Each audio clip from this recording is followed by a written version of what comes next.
Welcome back mga katambalan, mga hot topic and issue pag-usapan natin. Update po tayo kay David Licao po na kung saan nga po si David ay magkakaroon nga po ng laro at ito nga po ay sa Celebrity Basketball Dumaguete for a cause on August 30.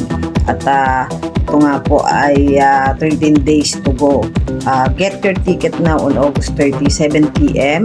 Ito po ay sa Dumaguete kung saan nga ay maglalaro itong si David Licao po. Samantalang sa August 23 and 24 naman po ay magkakaroon naman itong si David ng laro din para naman po sa Team Taho Story. Ito po ay Philippine United 3 Times League FIBA Light West 2025.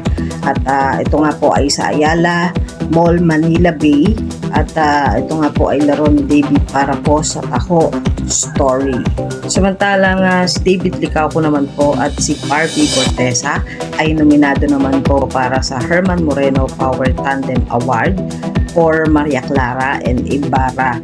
At maging sino ka man, the 73rd PMPC Star Award for Television. Nominado po sina David at Barbie para po sa Herman Moreno Power Tandem Award para 7th PMPC Star Award.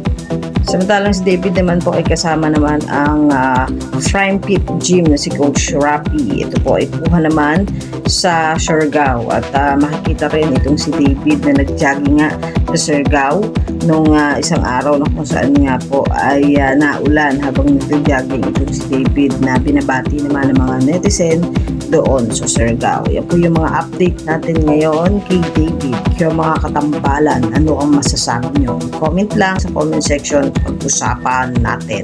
Yan ang mga hot topic and issue dito lamang sa Tambalang JK.